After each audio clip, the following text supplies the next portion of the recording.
All right, welcome to week 8. So let's roll right into this.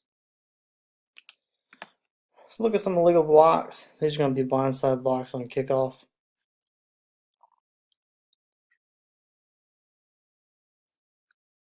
And we want to look out for number 7 right here.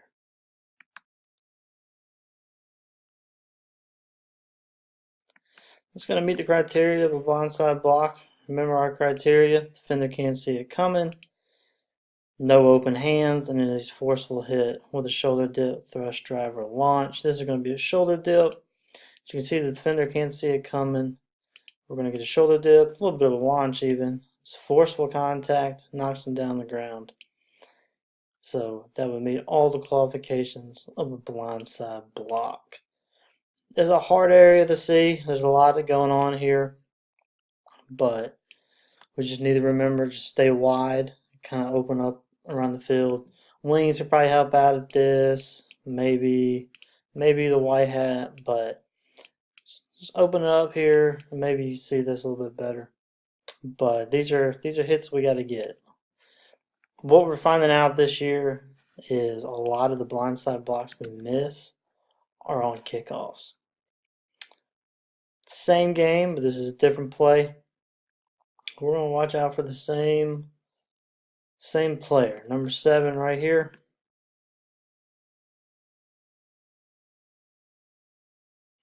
And I have the same kind of hit. Still meets all the criteria of blindside block. Doesn't see it coming. No open hands. There's going to be a shoulder dip. Next gets a 2 for 1 there. Takes out 2 players.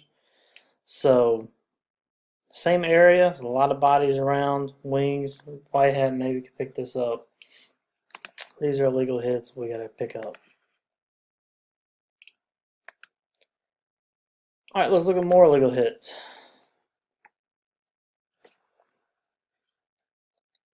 This one we want to watch. It's going to be out in this area after the play. Number 6, right there. Here you go with the blindside block.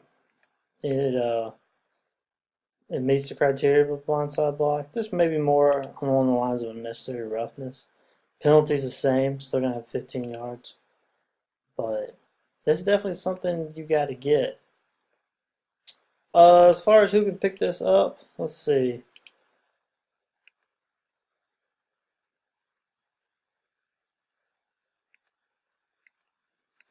Wing official maybe. Deep guy I think has the best look at this. Deep guy should be. Let me see if any of his guys went deep. That's his key. Depending on what's going on down here, well, there's nothing. So deep guy can probably look in here, peek in here, and pick this up. Should be looking around the ball at that point. So again, it's just you could go blindside block. Necessary roughness would also be a good one. Same play, different angle. You can't see as much of this one. You just kind of see the after effect. I have a similar play here. This is also going to be after, kind of after the play. And right there on the player in white, look around this area. Just unnecessary hit. Your deep guy is probably the best bet at this one. Could go block in the back. I'd probably go unnecessary roughness because it's close after the play, and I mean they've essentially given up. So either way, you gotta get a penalty here for something. I think we have the end zone angle of this.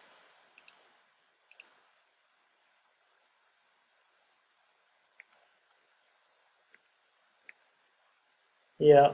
So this field judge, or side judge, good job coming up like we were supposed to, but in this, you still want to stay a little wide. We still want to be looking out in this area. Don't get so laser focused on what's going on right here. Still stay wide, and then as you're coming up the sideline, because he's going to have that, he's got the spot, and he'll have that immediate stuff.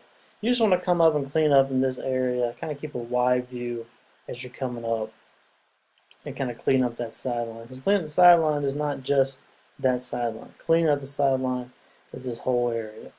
So that's what you're doing as you're coming up. Just kind of stay looking out here. Don't be so laser focused on coming in and clear up the bench area.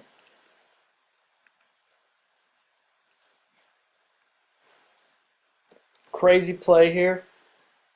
It's a punt play, so you know they're all crazy.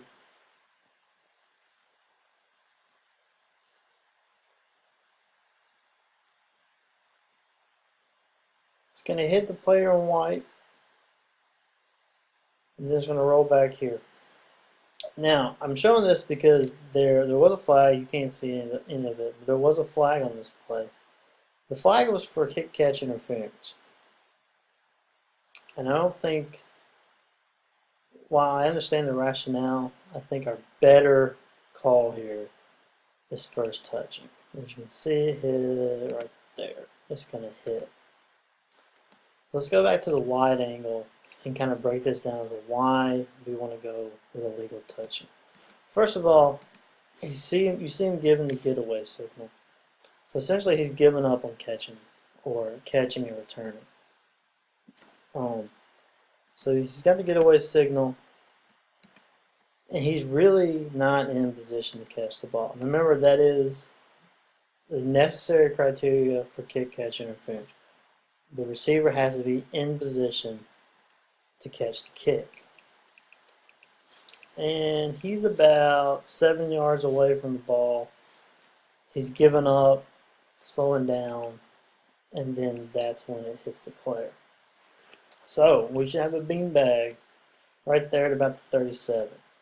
Now, after the beanbag, since we have first touching, so now essentially R can do anything they want with this ball. And as long as they don't commit a foul, they can always go back to the spot of first touching. Which is what this receiver does. So it may seem risky that he's trying to catch it now, but now that we have first touching, he can pick this up, run, fumble, and Villarica come and score it, and it doesn't matter because we can go back to the spot of first touching, and R can keep the ball. So that's one reason why we want to stick to first touching, because it's something we can go back to it either way right now. Unless the receiving team commits a foul, we're going to go back to this spot, which if he had caught the ball, which all he was wanting to do anyway, he wasn't going to return it. That's where we're going anyway. By applying KCI, we've now upgraded the play from a violation to a foul. And kind of unnecessarily, because there's real no clear advantage gained here. It's not a safety foul. So it's to stick with the violation, and now we run the risk of, so they'll have the option, they can re-kick it. They re-kick it, all sorts of stuff can happen. You have a botched kick, they can fumble it, return it, all sorts of stuff can happen. We go with the first touching, we just come right back to this spot, and it's like nothing ever happened. So it's one of those situations where we want to get the obvious, and the obvious here is first touching. That's the easier sell. Everyone in the stadium knows why he touched the ball. For KCI, you got to kind of talk the coaches into that one. So it's just easier to go with first touching here, and I think it's the right call.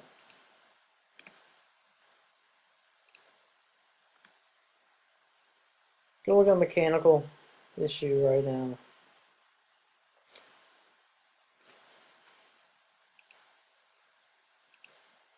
So watch our deep guys. Remember on deep guy kickoff, you just want to give a good 5 or 10 yards, stop, and be ready to backpedal. Here, deep guy's going in too far. Now all of a sudden he's got a returner right up on him, and we're a little too close to the play. We're about to get beat. So on the kickoff here, just give a good, get back to the 40, stop. When you stop at the 40, look at your field of vision. Remember, you got 2, 3, and 4. If you're back here to 40, you have a wider vision, and you can see everything going in here a lot better. By running up here, he winds up about right there. Your vision's kind of narrowed now. You don't have, where if you're here, you have a wider vision. It's more narrow, and then you kind of get caught up, and then next thing you know, you have a returner right on your heels. You got to turn it around. Also, when you see him go out of bounds, just keep backpedaling. Don't stop right there. Keep backpedaling. Take a middle node of the spot. Stop the clock. Keep backpedaling because you got all this now behind you. It's a good job of turning and watching it, but still just keep backpedaling. Blow the whistle. Stop the clock. You know, try to keep everything in front of you as much as we can.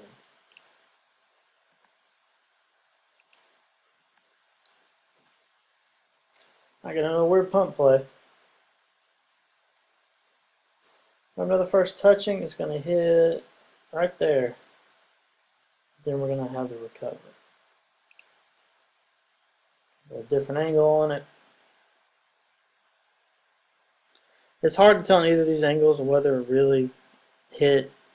But you can kind of tell by the reaction of the player, it probably hit him, more than likely hit him. It definitely hits something. The way it bounces, it definitely hits a player. You can tell by the reaction of the blue player, it probably hit him. And it looks, to me, it looks like it definitely hit him. You can see his reaction a lot better in the end zone angle here. Looks like it glances off the shoulder pad. So we throw a beanbag. This is not a beanbag spot, remember. If it hits K, we don't beanbag that. We just got first touch. Whoa, my bad. Yes, beanbag it. I'm sorry. First touching by K, beanbag that. I'm sorry, I switched that up. Yeah, good job on the beanbag. So we got first touching by K. No, that hit R. I'm sorry. Okay. Let's walk this back. I'm sorry. It hit R. So no beanbag. We don't beanbag if it hits R. If it hit K, we beanbag it. This is R. So no beanbag here. We just got it. We got recovery. Stop the clock unless signal. That's one thing too. We don't have a signal after possession. We're stopping the clock, which is good. But let's come up with a signal, especially if you have it hitting R, which we do. So remember, we're not going to beanbag it. So we have to have some indication that it hit R and white got the balls. So the deep guy needs to run in here, come in here, and sell it as a K recovery. Because that's the only way we're going to know it hit R. Sorry, I got a little confusing there. But this did hit R, so no beanbag. Recover by K. So just come in here, stop the clock, and signal that K has the ball. I hope that cleared it up. I'm sorry, I confused that. A good pylon play, goal line play by the wing guy, or deep guy, my bad. It's hard to see him, but you can tell he's definitely off the pylon. And it's going to be hard to see whether or not the call is correct. He's definitely off the pylon, wide enough where he can see. Remember, deep guy is going to have it inside the 2. Looks like that last foot comes in about the 1. So he is off the pylon. Looks like he's back here somewhere. So he has a great view of everything going on. That's just, I want to show an example of staying off the pylon.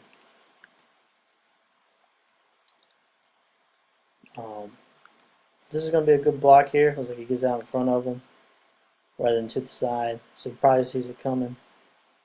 So I think that block is legal. And again, the key thing right here is great positioning by the deep official being on that pylon.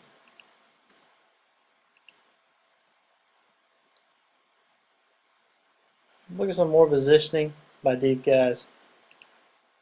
It's going to be on a punt. So we got the punt at about the 20, and you see the side judge is about the 26. Just going to back on up.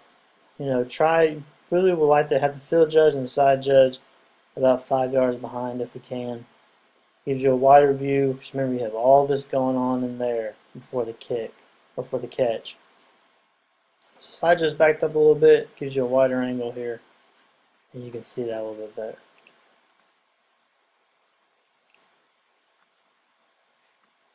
Another positioning. Okay, so we get a lot of swing gate, muddle huddle, whatever you want to call it.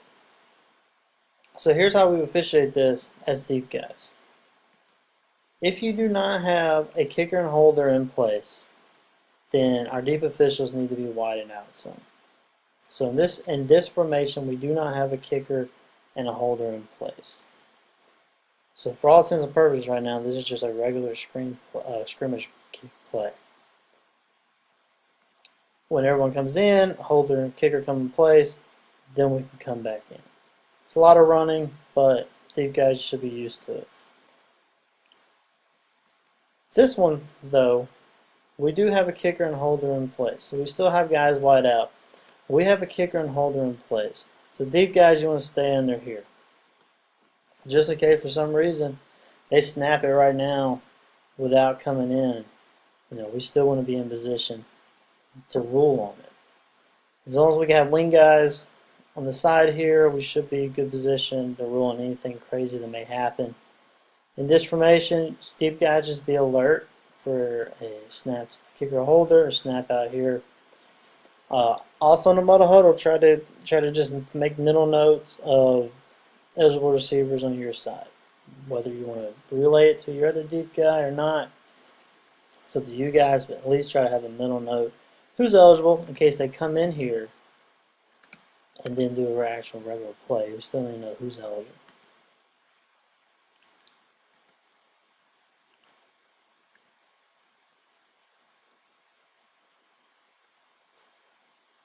Have a good sideline play by the deep guys. Great positioning. In line is not threatened, so there's no need to be on the in line. Ignore this guy. He's a play clock operator. He's not on-field official. So this is your deep guy. He's got it. Great positioning. Looking down the line. Stayed on the goal line while the in line is not threatened. Good call on incomplete. This is going to be a tighter angle so you can really see better. There, you have the catch. First foot come down is out of bounds. Good call.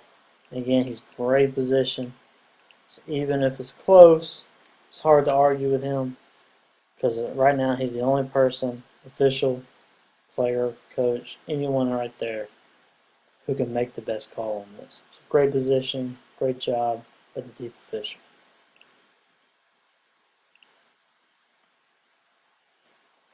Let's watch this wing guy right here. We got a lean, and then his helmet's taken off. Now, there's no one out wide, so this is the deep's key. We don't want deeps calling false starts, mainly because you're not on the line of scrimmage, so you don't know when the ball snapped.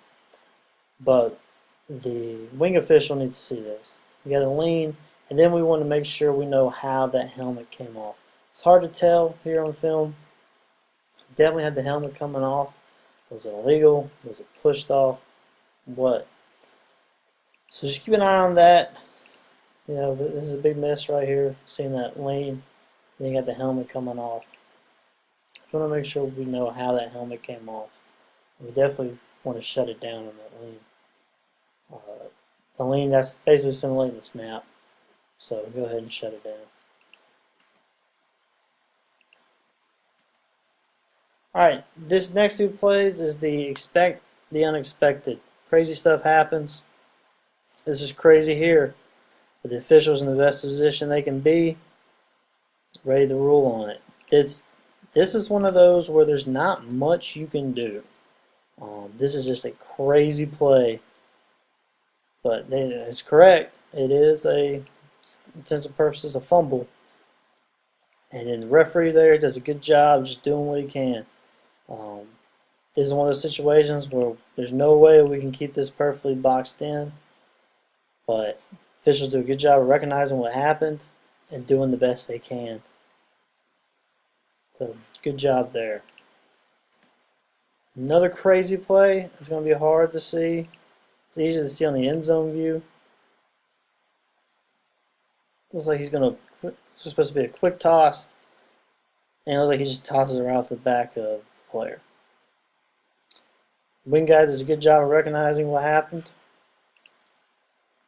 and see this view's a little bit better. Seems to bounce that off the back of his player. Wing officials right there, the beanbag. Referees there, the beanbag. We cover quickly and well. It's a good job of the officials there recognizing crazy play. So be ready for anything. All right, going outside the state of Georgia. This should be a defensive pass interference call. A couple of things we want to look at on this play. First of all, pass down the sideline. Umpire here, don't turn and look at this. Try to stay right in here. Pass down the middle, six-man crew. We want you to turn and look and help out. Deep pass down the sideline, though. Don't worry about turning right there. Second thing is, this official right here, we would rather prefer you actually be backed up off this pylon and looking in there. Give yourself some cushion. It's okay to be right there on the pylon. We want you there because the goal line is threatened. Go ahead and back off this. I think it gives you a better angle. And then if this pass is caught in midair or caught in stride, and then there's play the pylon, I mean right here, right on top of it, you can get hurt. You're not going to see it as well. Go ahead and back off of this pylon and you're a better call there. And then you may see this pass interference a little bit better. I'll play outside the state of Georgia. We're going to have an interception. We're going to have a flag for DPI. Not really concerned here about whether or not the DPI is there. We just want to look at this from a rule standpoint. So remember DPI, if the pass is behind the line of scrimmage, we don't have DPI. This one's closed. This one's going to be right there at the line of scrimmage. I think it's close enough to be considered beyond the line of scrimmage when it's touched. You want ball and whole body. So good job. And of course we go ahead and throw the flag, and then we can come back later and determine whether or not it was at the line of scrimmage or beyond the line of scrimmage, behind it, whatever. Still want to go ahead and hit that flag and then come back and talk about it. Alright, last clip. It's a crazy ending to a game here, and the officials are right there on top of it. This is a field goal to win the game or tie the game. There's a few seconds left on the clock, and then we're going to have a block right at the line of scrimmage, and then the team's going to rush on the field celebrating. This is still a live ball, alright, and we're going to show you how now. Remember, expanded neutral zone, scrimmage kick, ball touched at the expanded neutral zone, touching is ignored. So let's look at where our expanded neutral zone actually is. We can get right where he touches it. Right there. So your expanded neutral zone is going to be, this is the line of scrimmage. Sorry, so bad. That's your line of scrimmage. So 2 yards past the line of scrimmage, your expanded neutral zone. So it's going to be right there. So obviously he jumps from inside there.